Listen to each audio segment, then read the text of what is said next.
لا حول ولا قوة إلا بالله العلي العظيم أعوذ بالله من الشيطان اللعين الرجيم بسم الله الرحمن الرحيم الحمد لله رب العالمين والصلاة والسلام على أشرف الأنبياء والمرسلين وخاتم النبيين بالقاسم محمد اللهم صل على محمد وطيبين الطاهرين المعصومين ولعنة الله على أعدائهم أجمعين اما بعد. سامعین اکرام، آج ماہ مبارک رمضان کی 15 تاریخ ہو گئی، یعنی روز ولادت امام حسن مجتبی علیہ السلام. ہم آپ سب کو ولادت باسعادت امام حسن مجتبی مبارک ہو. اس ماہ مبارک رمضان اور فرزند رسول کی ولادت کے سلسلے میں، ان کے صدقے میں آپ سب کو سلامتی عطا ہو، آپ کے رزق میں خیر و برکت عطا ہو، آپ کے بچے سلامت رہیں، دولت علم و ایمان سے آپ کو مالا مال کرے، کسی کا محتاج نہ رکھے سوائے در اہل بیت کے. اور اس ماہ مبارک رمضان کی خیر و برکات آپ سب پر، آپ کے بچوں پر نازل فرمائے، آپ حضرات کے مرحومین کی مغفرت فرمائے. جیسا کہ ہم عرض کرتے ہیں کہ IMI آپ کا ادارہ ہے، قوم کا ادارہ ہے. ڈاکٹر وجیح رضوی نے بڑی جد و جہد محنت کر کے اس کو جو ہے وہ قائم کیا ہے. ماشاءاللہ بڑی حسن و خوبی کے ساتھ میں منزل تکمیل تک اس کو پہنچا رہے ہیں. ڈاکٹر رضا جواد ان کے معاون خصوصی ہیں، جن کا فون نمبر ہے 6094819267 6094819267. یہ ہماری آنے والی نسل کے لیے جو ہے کام کر رہے ہیں، قابل تحسین ہے. جو نئی عمارت بنا رہے ہیں اس کے تعاون کی ضرورت ہے. $8 لاکھ کی کمی پڑ رہی ہے تاکہ پیاف یہ ہو سکے اور ماہ رمضان کے بعد اس کی تعمیر کا کام شروع ہو سکے. ہم آخر میں ایک کلپ آپ کو دکھلاتے ہیں، اسے بھی توجہ کیجئے. ان کی ویب سائٹ پر جائیے، ان کے پیج پر جائیے، ان کو کانٹیکٹ کیجئے ای میل کے ذریعے سے یا فون کے ذریعے سے، اور جو بھی تعاون ہے وہ ان کے ساتھ فرمائیں. اللہ آپ کو سلامت رکھے. ہم سب سے پہلے یہاں پر ابتدائی میں عرض کر دیں کہ ہمارے بہت سے مومنین جو ہیں اس وقت کرونا کی وجہ سے ہندوستان میں جو ہے وہ شدید مشکلات کا شکار ہیں اور ہاسپٹلائز ہیں. اور جو آپ کی دعاؤں کے محتاج ہیں ان کے لیے خصوصی ہم چاہتے ہیں کہ ابتدائی میں آج کے ہمارے قریبی دوست، ہمارے بزرگ، ہمارے شفیق اور محبت کرنے والے ہمارے سکندر بھائی جناب سکندر حسین، ان کے چھوٹے بھائی جناب سید لیاقت حسین اور ان کی بیوی نزہت آرا رضوی، یہ دونوں ان کے بھائی اور بھاوج جو ہیں شدید بیمار ہیں، ہاسپٹلائز ہیں. ان کے لیے ہمارے استاد آیت اللہ مولانا سید حمید الحسن صاحب قبلہ، مولانا غافر صاحب، میرے بہنوئی مولانا عمران صاحب، علامہ رضی جعفر صاحب قبلہ، اور یہاں پہ ظفر نقوی صاحب جو شدید بیمار ہیں، ان سب کی صحت و سلامتی کے لیے میرے ساتھ 5 مرتبہ میوجیب پڑھیں. اللہم صلی علی محمد و آل محمد، اللہم صلی علی محمد و آل محمد، اللہم صلی علی محمد و آل محمد. بسم اللہ الرحمن الرحیم. امن یجیب المضطر اذا دعاہ یکشف السوء، امن یجیب المضطر اذا دعاہ یکشف السوء، امن یجیب المضطر اذا دعاہ یکشف السوء، امن یجیب المضطر اذا دعاہ یکشف السوء، امن یجیب المضطر اذا دعاہ یکشف السوء. اللہم صلی علی محمد و آل محمد. پروردگارہ ان تمام مریضوں کو بحق اہل بیت اطہار بالخصوص آج کے مولود کے صدقے میں مکمل خصوصی شفائے عاجل و کام عطا ہو. سامعین کرام، جیسا کہ ہم روزانہ تاریخ کا کچھ نہ کچھ حصہ آپ کی خدمت میں بیان کرتے ہیں کہ رسول اللہ صلی اللہ علیہ وآلہ وسلم شب ہجرت اپنے بستر پر مولا علی ابن ابی طالب علیہ السلام کو لٹا کر کے اور خود وہاں سے رخصت ہو گئے، ہجرت کر گئے. رات کا وقت ہے، جبکہ یہاں پر یہ بھی بتا دوں آپ کو کہ آپ نے تمام مسلمانوں کو جو اس وقت مسلمان ہو چکے تھے یہ حکم دے دیا تھا کہ رات کو کوئی بھی اپنے گھر سے نہ نکلے. وجہ کیا ہے یہ کسی کو بتانے کی ضرورت نہیں تھی، مگر آپ نے حکم دیا کہ اپنے گھر سے کوئی بھی شخص گھر سے باہر نہ نکلے رات کو. بہرحال رسول اکرم صلی اللہ علیہ وآلہ وسلم وہاں سے روانہ ہوئے. اب یہاں بڑی دلچسپ گفتگو ہے، ذرا سنیے گا. بہرحال اب شیخ عبدالحق محدث دہلوی فرماتے ہیں کہ علی کو بستر پر اس لیے لٹایا گیا کہ مشرکین دھوکے میں رہے اور انہیں پتہ نہ چلے کہ رسول تشریف لے گئے۔ ذرا سوچیں کہ میں نے کل بتایا تھا حضرت علی علیہ السلام کی اور رسول اللہ کی عمر میں بھی فرق ہے، قد میں بھی فرق ہے، اور ان کے بستر پر لیٹنے کے بعد تو اب یہ اعجاز خداوندی ہے نا کہ نور کے دونوں ٹکڑے ہیں، تو اب علی میں اور نبی میں کوئی فرق نہیں ہے۔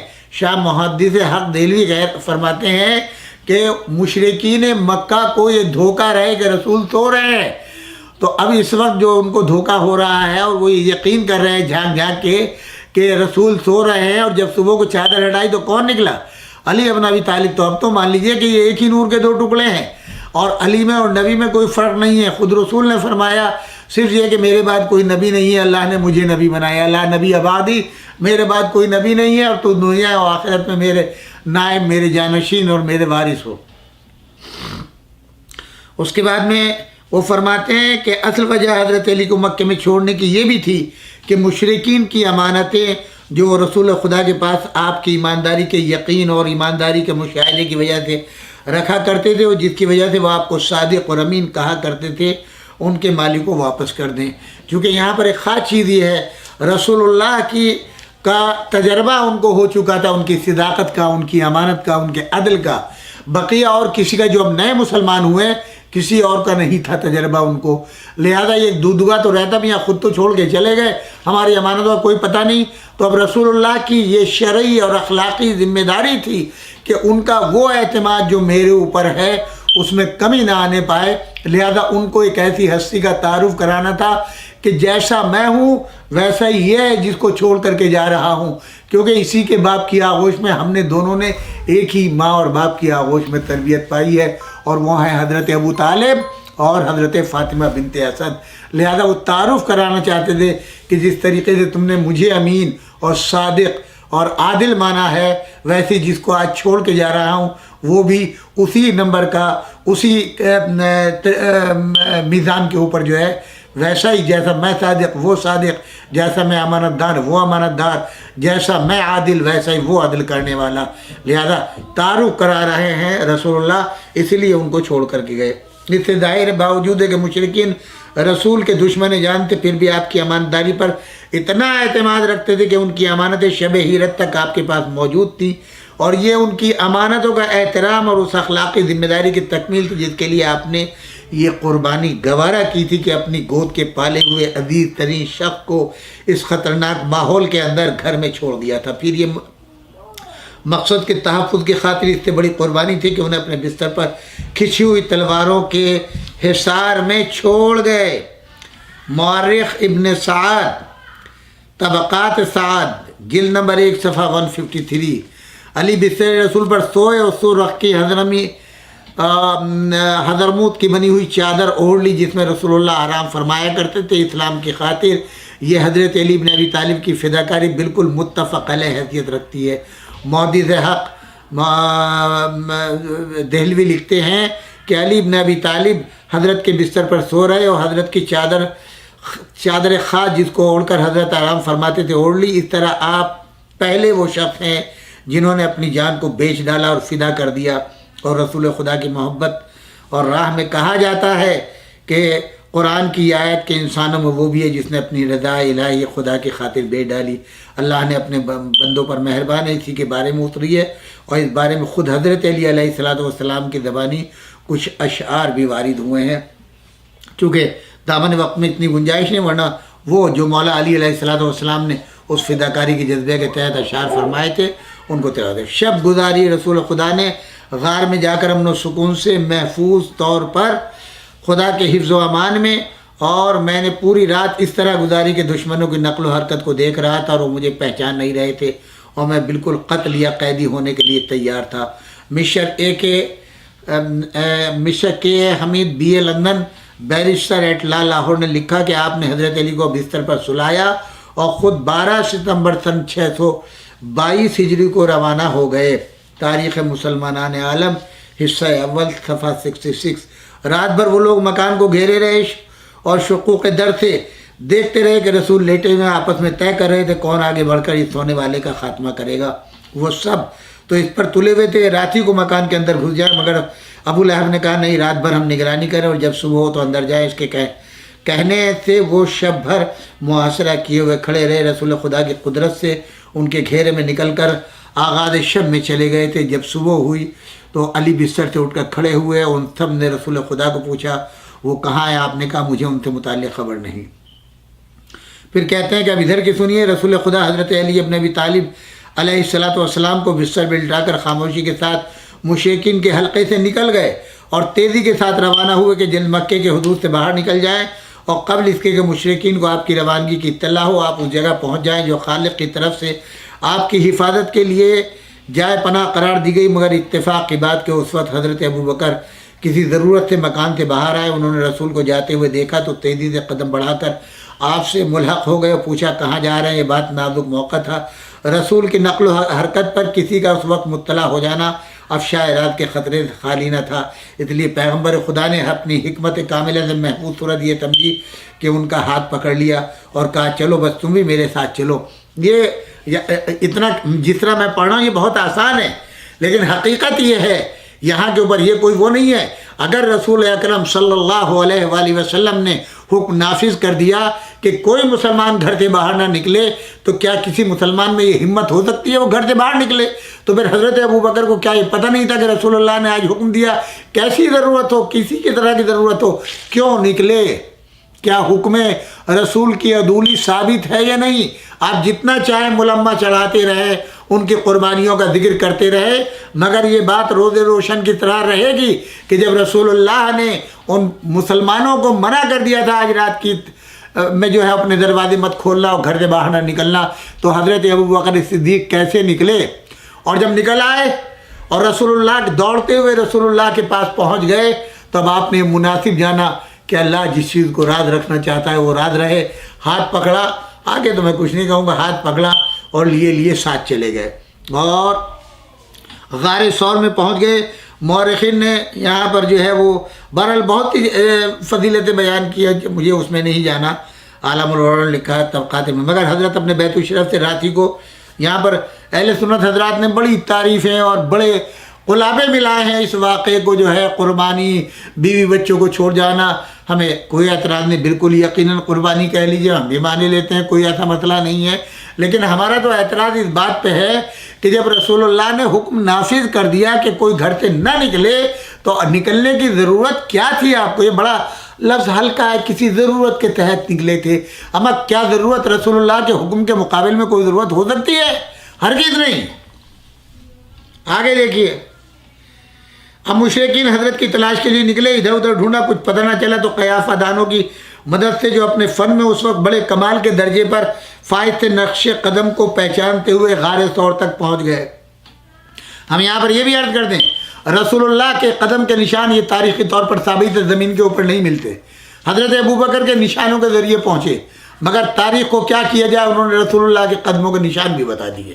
بہرحال علامہ طبرسی لکھتے ہیں کہ خصوصیت کے ساتھ قبیلہ خزاع کا ایک آدمی ابو کرد اس فن میں امتیاز کا خاص حامل تھا، اسے بلایا گیا، فقالوا لہو یا ابا کرد اليوم، انہوں نے کہا کہ اے ابا کرد بس آج ہی کا دن ہے، آج ہی کا دن ہے، یعنی تمہارے کمال فن دکھانے کا یہی موقع ہے۔ چنانچہ وہ ان کے ساتھ ہوا اور یہ کہتا ہوا کہ دیکھو یہ محمد کے پیر کے نشان ہے، یہ ابن ابی قحافہ ابو بکر کے پیر کے نشان ہے، یہاں ابن ابی قحافہ کو چلتے ہوئے ٹھوکر لگی ہے، برابر اسی طرح وہ سب کو لیے ہوئے آگے بڑھتا گیا، یہاں تک کہ سب کو غار کے دروازے پر لا کر کھڑا کر دیا اور کہا کہ چاہے یہاں سے وہ آسمان پر چڑھ گئے ہوں یا زمین میں اتر گئے ہوں، بہرحال یہ وہ دونوں اس جگہ سے آگے نہیں بڑھے۔ عین اسی وقت غار کے اندر سے حضرت ابو بکر پر رقت طاری ہو گئی، وہ رونے اب تک نہیں روئے تھے، جو باہر کی آوازیں دروازے سے آئی ہیں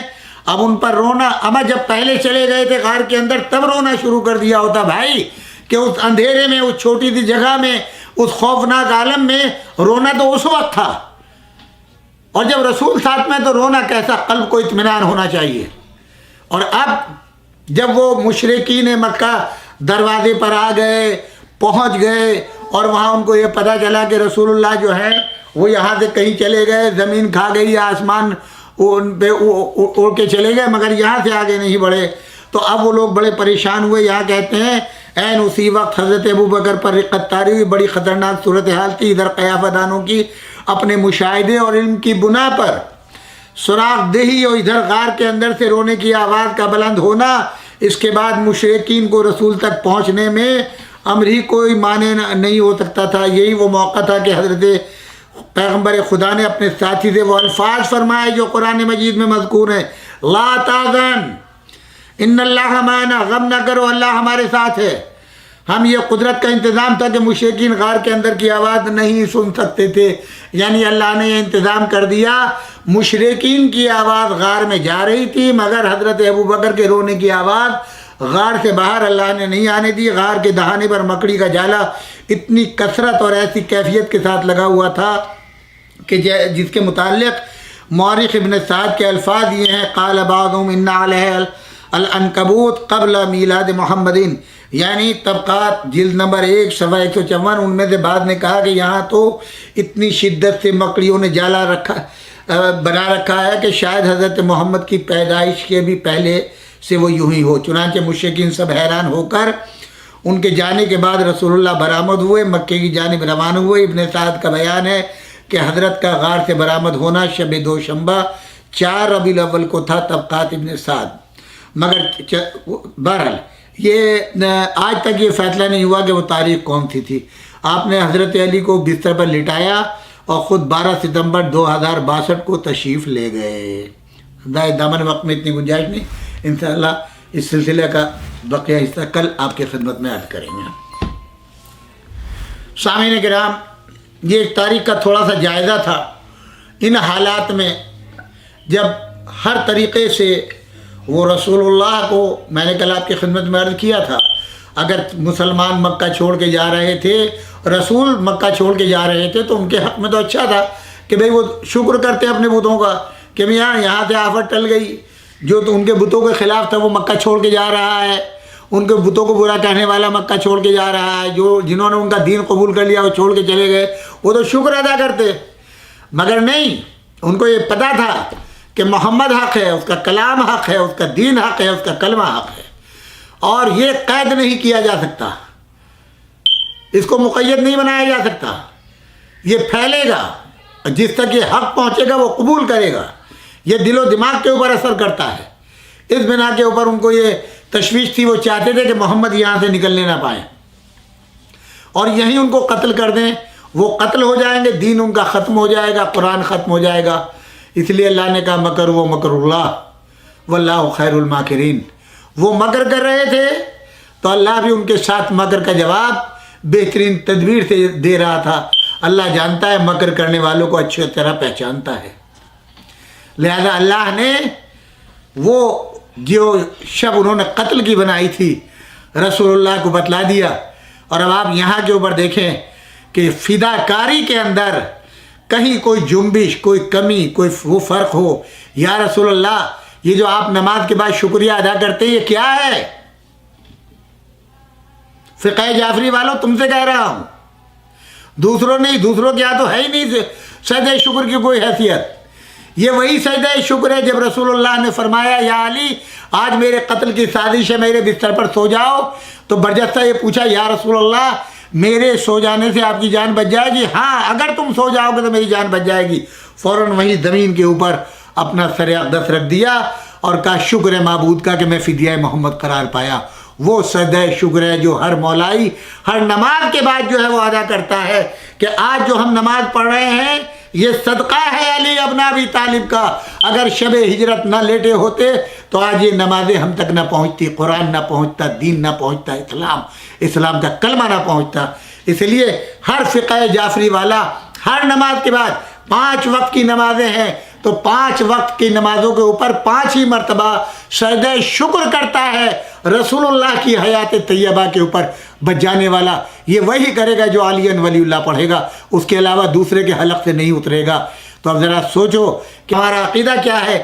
جو جناب ابو طالب کو کافر کہتے ہیں اور ہمیں کافر کہتے ہیں، خدا ان کو جانے، ان کا کام جانے.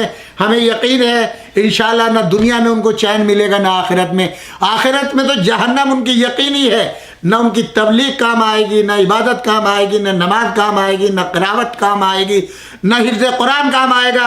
اوندے منہ جہنم میں ڈالے جائیں گے. یاد رکھیں، یہ معمولی مسئلہ نہیں ہے. ہر ایرا غیرہ نتو خیرہ جو ہے وہ شملہ ڈال کر کے کھڑا ہو گیا، شیعہ کافر، شیعہ کافر، ابو طالب کافر، شیعہ کافر. یاد رکھنا، یہ تمہارے علم کام نہیں آئے گا. ہم اسی کھاتے میں رکھتے ہیں جنہوں نے حق فاطمہ زہرا سلام اللہ علیہ غصب کیا اور فتوے دیے، امام علی کے حق کو غصب کیا اور فتوے دیے، امام حسن کو زہر دیا اور فتوے دیے، کربلا کے اندر امام حسین کے قتل کا فتویٰ دیا اور اس کے بعد میں مال غنیمت کے اوپر ٹوٹ پڑے. سب وہی ہیں، آج بھی انہی کی اولادیں، انہی کی نسلیں ہیں. ہم نے ولایت کا کلمہ پڑھا ہے، ہم قرآن کے وارث ہیں. ہم قرآن کی حفاظت کریں گے، دین کی حفاظت کریں گے، اہل بیت کے ذکر کی حفاظت کریں گے. آمدم برسر مطلب آج جیسا کہ میں نے کل عرض کیا تھا 28ویں آیت، جس کو اس بندہ خدا نے کورٹ میں چیلنج کیا، ظاہر بت پرست مشرک کہلاتے ہیں. جو وہ مشرک کہلاتے ہیں تو نجس ہیں. ویسے نجس نہیں ہے، میں اس کی تفسیر بیان کروں گا. نجاست کا سبب خدا کے علاوہ دوسرے خداؤں کو تسلیم کرنا، ان کی پرستش کرنا، ان کے سامنے سجدہ ریز ہونا، وہ سبب نجاست ہے.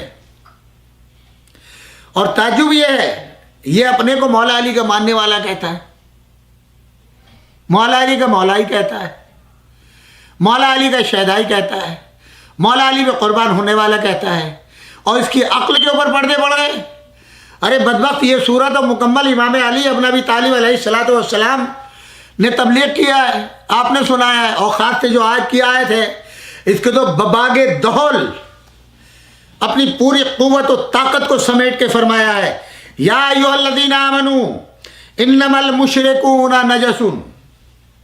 حجر اسود کے پاس کھڑے ہو کر کے مولا کائنات امیر المومنین علی ابن ابی طالب فلا يقربوا المسجد الحرام بعد عامهم هذا وإن خفتم عيلة فسوف يغنيكم الله من فضله إن شاء إن الله عليم حكيم. اے ایمان والو، مشرک ناپاک ہیں، اس سال کے بعد وہ مسجد الحرام کے قریب نہیں جا سکتے. اگر فقر و فاقے سے ڈرتے ہو تو خدا اپنے فضل سے جب چاہے گا تمہیں بے نیاز کر دے گا. خدا دانا اور حکیم ہے. ہم نے اس سے پہلے کیا بتلایا تھا آپ کو کہ جب امام علی علیہ الصلوۃ والسلام نے ان آیتوں کو پڑھا تو ان کی قرابت داری ہیں، ان کی رشتہ داری ہیں، ان کے مکانات، کیونکہ سب نے پورے گھروں نے کسی نے ایک ساتھ کلمہ نہیں پڑھا تھا، وہ ہم نے آپ کو بتایا، بلکہ ایک ایک کر کے کلمہ پڑھا. کسی کا بیٹا، کسی کا بھائی، کسی کی بہن، کسی کا باپ، کسی کا ماموں، کسی کا چچا. مگر کاروبار تجارت، معیشت، بود و باش، گھر، رشتہ داریاں، یہ سب تھی. اب جب یہ آیت آ گئی، ادھر ہجرت کی آیت آ گئی اور ادھر یہ آیت آ گئی کوئی مشرک نہیں آئے گا، تو اب انہیں ڈر ہوا کاروبار کا، انہیں ڈر ہوا رشتہ داریوں کا، انہیں ڈر ہوا خاندانوں کا، انہیں ڈر ہوا اپنے گھروں کا. یہ مولا علی تلاوت فرما رہے ہیں ان تمام آیتوں کی. تو اس وقت آپ نے فرمایا گھبرانے کی ضرورت نہیں ہے، تمہیں پریشان ہونے کی ضرورت نہیں ہے. اللہ جو ہے وہ سب جانتا ہے، وہ بے نیاز ہے، اس کا فضل و کرم رہے گا. امام علی ابن ابی طالب نے 9 ہجری میں مراسم حج کے موقع پر مکے کے لوگوں تک 4 احکام پہنچائے. ان میں سے ایک یہ تھا کہ آئندہ سال کوئی مشرک مسجد الحرام میں داخل ہونے اور خانہ کعبہ کے گرد طواف کرنے کا حق نہیں رکھتا. مندرجہ بالا آیت اس امر اور اس فلسفے کی طرف اشارہ کرتی ہے کہ پہلے ارشاد ہوتا ہے ایمان والو مشرکین ناپاک ہیں، لہذا اس سال کے بعد انہیں مسجد الحرام کے قریب نہیں آنا چاہیے. کیا یہ مشرکین کے نجس ہونے پر فقہی مفہوم کے لحاظ سے دلیل ہے یا نہیں؟ اس سلسلے میں فقہاء اور مفسرین میں اختلاف ہے۔ آیت کے معنی کی تحقیق کے لیے ضروری ہے پہلے لفظ نجس بروزن حوس، نجس بروزن حوس پر بحث کی جائے۔ یہ لفظ مصدری معنی رکھتا ہے اور تاکید و مبالغے کے طور پر صفت کے معنی میں استعمال ہوتا ہے۔ علامہ طبرسی فرماتے ہیں کہ ہر وہ چیز جس سے انسان کی طبیعت متنفر ہو اسے نجس کہا جاتا ہے۔ اس سے یہ لفظ بہت سے ایسے مواقع پر استعمال ہوتا ہے جہاں اس کا ظاہری نجاست اور آلودگی کا مفہوم نہیں ہوتا۔ مثلا ایک تکلیف اور درد کے جس کا علاج دیر میں ہو، عرب اسے نجس کہتے ہیں۔ پست اور شریر اشخاص کے لیے بھی یہ الفاظ بولا جاتا ہے۔ بڑھاپے اور بدن کی کہنگی اور فرسودگی کو بھی نجس کہتے ہیں۔ اس سے واضح ہو جاتا ہے کہ مندرجہ بالا آیت سے یہ نتیجہ اخذ نہیں کیا جا سکتا کہ مشرکین کو نجس صرف اس لیے کہا گیا ہے کہ ان کا جسم پلید ہے، جیسے خون، پیشاب، شراب نجس ہوتے ہیں، یا یہ کہ بت پرستی کا عقیدہ رکھنے کی وجہ سے ان میں ایک قسم کی باطنی پلیدگی ہے۔ اس طرح سے کفار کی نجاست ثابت ہونے کے لیے اس آیت سے استدلال نہیں کیا جا سکتا۔ اس کے لیے ہمیں دوسری چیز تلاش کرنی ہوگی۔ اس کے بعد ان کوتا فکر افراد کو جواب دیا گیا ہے جو یہ اظہار کرتے ہیں اگر مشرکین کا مسجد الحرام میں آنا جانا بند ہو گیا تو ہمارا کاروبار تجارت بند ہو جائے گا، ہم فقیر ہو کر رہ جائیں گے۔ ارشاد فقر و فاقے سے ڈرتے ہو تو اگر خدا نے چاہا تو عنقریب تمہیں اپنے فضل و کرم کے ذریعے بے نیاز کر دے گا۔ وَإِنْ خِفْتُمْ عَيْلَةً فَسَوْفَ يُغْنِيكُمُ اللَّهُ مِنْ فَضْلِهِ إِنْ شَاءَ۔ اور ایسا ہی ہوا کہ اس نے مسلمانوں کو بہترین طور پر بے نیاز کر دیا اور زمانے پیغمبر ہی میں اسلام کے پھیلاؤ اور وسعت سے خانہ خدا کے دائرین کا ایک سیلاب مکے کی طرف امڑ آیا جو آج تک اسی طرح جاری و ساری ہے۔ مکہ جغرافیائی لحاظ سے نامناسب ترین حالات سے دوچار ہے، جو چند خشک اور تنگلاق بے آب ہو گیا اور پہاڑوں کے درمیان موجود ہے۔ اس کے باوجود ایک بہت ہی آباد شہر ہے اور تجارت کا اہم مرکز ہے۔ آیت کے آخر میں مزید فرمایا گیا خدا علیم و حکیم ہے، ان اللہ علیم الحکیم، اور وہ جو بھی حکمت دیتا ہے، حکم دیتا ہے، حکمت کے مطابق ہوتا ہے، وہ نتائج سے مکمل طور پر آ گیا ہے۔ اس کے بعد کی آیت آپ پڑھیں، قاتل الذین لا یؤمنون باللہ ولا بالیوم الآخر ولا یحرمون ما حرم اللہ ورسولہ ولا یدینون دین الحق من الذین اوتوا الکتاب حتی یعطوا الجزیہ عن ید وہم صاغرون۔ اہل کتاب میں سے وہ لوگ جو نہ خدا پر ایمان رکھتے ہیں نہ روز جزا پر اور اسے حرام سمجھتے ہیں جسے اللہ اس کے رسول نے حرام کیا ہے، نہ دین حق کو قبول کرتے ہیں، ان سے جنگ کرو یہاں تک کہ وہ اپنے ہاتھ سے خضوع تسلیم کے ساتھ ہو جائیں۔ تو عزیزو، یہاں پر جو سب سے بڑی چیز ہے، یہ ہم تفسیر نمونہ کا ایک خاکہ بیان کر رہے تھے اور اب ہم تھوڑا سا حصہ تفسیر صافی سے بیان کرتے ہیں کہ چونکہ لوگوں کا دل کمزور ہوتا ہے، وہ ظاہری اسباب کے اوپر یقین کرتے ہیں، باطنی طور کے اوپر ان کو یقین کم آتا ہے۔ یہ تو ایک ظاہر داری تھی کہ انہوں نے رسول اللہ کا کلمہ پڑھ لیا، ورنہ بار بار سوال کرتے تھے یا رسول اللہ ہمارا خدا کیسا ہے، اس کی آنکھیں کیسی ہیں، اس کے ہاتھ پیر کیسے ہیں، اس کا چہرہ کیسا ہے۔ اور یعنی کئی کے مکے آ جانے کے بعد بھی بہت سے اس طرح کے سوالات کیا کرتے تھے، اور چونکہ بت پرستوں کا جو ہے وہ جلوس نکلا کرتا تھا مکے کے اندر، ہر روز ایک نیا جلوس ہوتا تھا، 365 خدا تھے اور ان میں جو ہے ان خداؤں کے ساتھ ساتھ وہ جلوس نکالتے تھے، تو اب ظاہر ہے ان کی رشتہ داریت تھی وہ تھی، اور ایک سے ایک خوبصورت بت جو ہے وہ تراشا جاتا تھا اور ایک دوسرے کو داد دیتے تھے۔ تو یہ لوگ رشتہ داریوں کی خاطر سنتے تھے اور آتے تھے رسول اللہ سے پوچھتے تھے، آج تو پوچھیے نہیں، آج تو شرم سے سر جھک گیا۔ بھائی کیوں، کیا بات ہو گئی؟ کہا آج ہمارے خاندان قبیلے والوں کے بت کا جلوس تھا اور کیا بت تراشی کی گئی تھی، کتنا خوبصورت بت بنا تھا، کیسی آنکھیں تھی، کیسے ہاتھ تھے، کیسا پیر تھے، کیسا چہرہ تھا، کیا کہنا، واہ واہ، مگر ہمارا سر شر سے جھک گیا جب انہوں نے ہم سے پوچھا تمہارا خدا کیسا ہے۔ جی رسول اللہ کے آخر حیات تک یہ صورت حال رہی مسلمانوں کی، جو 23 سال ہو گئے تھے اسلام لائے ہوئے۔ یہ ہاتھ کھولنے کا مسئلہ، ہاتھ بند کرنے کا مسئلہ اتنا آسان نہیں ہے۔ مسجد النبوی میں پہلے ہاتھ باندھ کے ہی نماز پڑھی جاتی تھی۔ تاریخ پڑھیے اور دیکھیے ہاتھ کیوں کھلوائے گئے۔ جو ہجرت کر کے مہاجر آ گئے تھے، ان آستینوں میں اپنے خداؤں کی یاد کو تازہ رکھنے کے لیے چھپا کے رکھتے تھے، جب ہاتھ کھول کے نماز کا حکم ہوا تو اب سارے بت زمین پر گر گئے. یہ فلسفہ سمجھ میں آیا نماز کے ہاتھ کھولنے کا؟ جی حضور، مجھے ناموں میں نہیں آتا وہ کون لوگ تھے، مگر بتوں کی محبت تو تھی، ورنہ کیوں سوال کرتے تھے؟ آج ہم بڑے شرمندہ ہیں لوگوں کے سامنے. آج آپ کہتے ہیں نا بڑی شرم آتی ہے لوگوں کے سامنے ماتم کرتے ہوئے، نعرہ لگاتے ہوئے، ٹوپی لگاتے ہوئے، داڑھی رکھتے ہوئے. لوگ کیا کہیں گے حجاب کرتے ہوئے سب ننگے پھر رہے ہیں. ہماری بیگم جو ہے پردہ کر رہی ہیں، ہماری بیٹیاں پردہ کر رہی ہیں، سب کے سب بال کٹائے ہوئے ہیں، داڑھی مڈائے ہوئے ہیں. ہمیں شرم آتی ہے، لوگ کیا کہیں گے، لوگ کیا کہیں گے. ڈوب مرے، اگر لوگوں کے کہنے پہ مرنا ہے تو ڈوب مرے.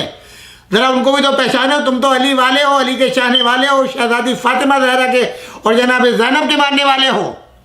تمہیں کیسی شرم و حیا؟ تم تو غیرت دار قوم والے ہو، ان کے ماننے والے ہو جن میں کوئی عیب نہیں، جن کے یہاں پردہ بھی جو ہے وہ زینت ہے، جن کے یہاں داڑھی بھی زینت ہے. نور و نلا نور جو ہے، ہم تو ان کے ماننے والے ہیں. ذرا ان کی بات کرو جو شرمندہ ہوتے تھے بتوں کے جلوس کو دیکھ کے اور آگے کہتے تھے ہم کیسے جواب دیں ہمارا خدا کیسا ہے. جی، کیونکہ دل میں دگدگا تھا، پورا یقین نہیں تھا. وہ مولا جو کہتے ہیں اگر سارے کے سارے آسمانوں کے دریچے کھل جائیں، حجابات ہٹ جائیں، تو ذرہ برابر علی کے نظریے میں، علی کے عقیدے میں فرق نہیں آئے گا. جو پہلے دن عقیدہ قائم ہو گیا اللہ کی وحدانیت کے بارے میں، اس میں ذرا برابر علم نہیں. اور اگر کسی نے سوال کر لیا یا علی آپ نے کیا خدا کو دیکھا ہے؟ کہاں دیکھا ہے. علی بغیر دیکھے ہوئے خدا کی عبادت نہیں کرتا، مگر ان آنکھوں سے نہیں، قلب کی آنکھوں سے. اور اس کے بعد پورا خطبہ دے رہا، یہ نظارات، یہ پہاڑ، یہ اشجار، یہ آکسیجن، یہ ہوائیں، یہ زمین و آسمان، یہ آبشار، یہ سمندر، یہ خود بخود پیدا ہو گئے یا کوئی پیدا کرنے والا ہے؟ اب آپ پہچانیں. میں نے عرض کیا یہ سب کی سبایات امام علی ابن ابی طالب نے خانہ کعبہ کے پاس حجر اسود کے پاس کھڑے ہو کے سنائی. مکے کے ایک ایک دروازے کو زنجیر ہلا ہلا کر کے سنائی، مکے کے گلیے میں سنائی نڈر ہو کر کے. یہ وجہ تھی اللہ جانتا تھا. اب میں نے پہلے کہا آپ کو حضرت ابوبکر جاتے اور تلاوت کر دیتے، مگر جس طرح اللہ کو ضرورت ایک ایسے بندے کی تھی کہ ایسا مبلغ جائے جو ان کی آنکھوں میں آنکھیں جا کر کے ڈال کر کے جو ہے قرآن کی تلاوت کرے اور انہیں خوف محسوس ہو، ان پر ایک روک طاری ہو، یا وہ کلمہ پڑھ لیں یا مکہ چھوڑ کے چلے جائیں. وہ کام امام علی نے کیا ہے. اور آپ کہتے ہیں کہ یہ خلیفاؤں نے بنا کر کے آج جو ہے قرآن میں جوڑ دی. ہمیں کم سے کم مولائی ہونے کا تو حق ادا کرتے. بھائی وقت توبہ ہے، یہاں رعایت نہیں ہے. کوئی مولوی کام نہیں آئے گا، کوئی پشپنا کام نہیں آئے گا، کوئی بی جے پی والا کام نہیں آئے گا، کوئی دولت کام نہیں آئے گی. یاد رکھیے گا، صرف ایمان اخلاق کے ساتھ اللہ کی وحدانیت پر، اللہ کے کلام پر، اللہ کے نبی پر اور ولایت آل محمد پر. یاد رکھنا، جب دنیا ساتھ چھوڑ دیتی ہے اللہ اس کا رسول اور اس کا امام ساتھ دیتا ہے. اور اگر پوری دنیا تمہارا ساتھ دے اور اللہ ناراض ہو تو تمہیں نہیں بچا سکتے، نہ دنیا کی مصیبت ہو تو نہ آخرت کی. میں تم کو نصیحت کر رہا ہوں بھائی، توبہ کرو اپنے اس عمل سے، اس فعل سے. شرم کی ضرورت نہیں ہے کہ فلاں گرو فلاں مولوی خوش ہو جائیں گے. نہیں، اللہ کو راضی کرو، علی کو راضی کرو، رسول کو راضی کرو. اور وہ خطاؤں کے معاف کرنے والے ہیں. اللہ رحمان و رحیم ہے، نبی ان کا رحمت للعالمین ہے. مولا مشکل کشا شہزادی زہرا کا واسطہ دو، جو غلطیاں ہوئی ہیں معافی مانگو، ہر مشکل سے وہ نکالیں گے. یاد رکھنا، میں نے پرسوں ایک جملہ کہا تھا، تم رضوی ہو. تمہارا ایک چھوٹا سا کلپ بھی سنا جس میں تم تھوڑا سا ٹانگ کر رہے ہو اور لوگوں کو چیلنج کر رہے ہو، مرنے والوں کو، کہ ہم فلاں متولی میرا دوست، فلاں متولی میرا دوست، فلاں متولی میرا دوست، ان کربلاؤں میں جنازے نہ لینا، فلاں جگہ لے جانا، وہ جنت کو جاتے. میں تمہیں ہدایت کر رہا ہوں. یہ بزرگوں کا احسان ہے کہ انہوں نے اپنے اس جائیدادوں کو وقف کیا ہے. وقف کرنا اور ہے، واقف اور ہے، متولی ہونا اور ہے. متولی امین کہلاتا ہے، امانت دار کہلاتا ہے، مالک نہیں کہلاتا۔ جاؤ امام رضا کا، تم ان کی اولاد میں آتے ہو، رضوے کہہ کر کے، وہاں جا کے دیکھو کیسا انتظام و انصرام ہے۔ پورا علاقہ توس مولا کا وقف کا ہے، وہ پوری جائیداد آج دیکھو، شاہ کے زمانے کو دیکھو اور آج کے زمانے کو دیکھو، کس طریقے سے کتنے ہزار لوگ روزانہ کھانا کھاتے ہیں، کتنے یتیموں کی پرورش ہوتی ہے، کتنی بیواؤں کی پرورش ہوتی ہے، کتنے سادات کی پرورش ہوتی ہے، کتنوں کو مکانات بنوا کے دیے ہیں۔ وہاں کے متولی ایران کے صدر کے برابر حیثیت رکھتا ہے۔ جاؤ ایک مرتبہ جا کے دیکھو اور سیکھو وقف کی تولیت کے حقوق کیا ہیں، اس کے بعد فخر کرنا، اچھے کام کرو۔ ان اوقاف کی حفاظت کے لیے آپ کو بنایا گیا ہے۔ میں تو 1965 سے مشاہدہ کر رہا ہوں جس طریقے سے اوقاف کی تباہی و بربادی ہوتی ہوئی آنکھوں نے دیکھی اور دیکھ رہے ہیں۔ جو بھی چیئرمین آیا ہے صرف ختم کرنے کے لیے آیا ہے، اکا دکا جو ہے تھوڑے بہت وقفے کے لیے بیچارے آئے ہیں، جیسے بریگیڈیئر رضوی صاحب آئے تھے، انہوں نے تھوڑا بہت کام کیا، ورنہ جتنے آئے برباد کرنے والے آئے۔ خدا کے لیے رحم کرو، ہم پر نہیں، اپنے اوپر، ورنہ بڑا سخت حساب ہوگا۔ انہی چند کلمات کے ساتھ انشاءاللہ کل آپ کی خدمت میں حاضر ہوں گے۔ پروردگار عالم آپ سب کو سلامت رکھے، آپ کے رزق میں خیر و برکت عطا فرمائے، آپ کے مرحومین کی مغفرت فرمائے، اور آپ کو اس دنیا میں کسی کا محتاج نہ رکھے سوائے در اہل بیت کے، کسی غم میں مبتلا نہ کرے سوائے غم اہل بیت کے۔ ہمارے بھائی عزیز، دوست، مخلص اور ہمارے خاص چاہنے والے، ہماری سرپرستی کرنے والے، ہر موقع کے اوپر ہماری حمایت کرنے والے ہمارے بزرگ عزیز جناب سکندر حسین صاحب، جن کا میں نے ابتدا میں نام لیا، آج انہوں نے تعاون کیا ہے ہمارے اس پروگرام کے لیے۔ پروردگار عالم ان کو سلامت رکھے، ان کی توفیقات میں ان کے بچوں کو حفاظت کرے۔ ان کے مرحومین کے لیے آج آپ سورہ فاتحہ پڑھ دیں۔ ان کے مرحومین میں سید فرزند حسین فاروق جہاں، سید شہنشاہ حسین، سید عزیز حسن فرحت رضوی، مرزا ذاکر حسین، کنیز اصغر بیگم، کنیز حیدر بیگم، انا محمد پیارے، مرزا ناصر حسین، عصمت جہاں، سید فیاض حسین، ان تمام مرحومین کے لیے، آپ کے مرحومین، میرے مرحومین کے لیے، اور جو جس نے آپ کو قرآن کی تعلیم دی، دین کی تعلیم دی، ان سب کے لیے ایک مرتبہ سورہ فاتحہ، اور اسی کے ساتھ ساتھ خصوصی دعا کیجیے جناب سید لیاقت حسین نزہت آرا رضوی کے لیے، جو سکندر بھائی کے چھوٹے بھائی اور بھاوج ہیں۔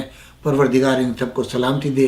اسی کے ساتھ ساتھ ہاں، دعائے مجیر آج 15 تاریخ ہے، آج بھی یعنی 13، 14، 15 دعائے مجیر پڑھنا حکم ہے خیر و برکات کے لیے، صحت و سلامتی کے لیے۔ تو آپ حضرات آج دعائے مجیر کی ضرور تلاوت فرمائیں۔ والسلام علیکم ورحمۃ اللہ وبرکاتہ۔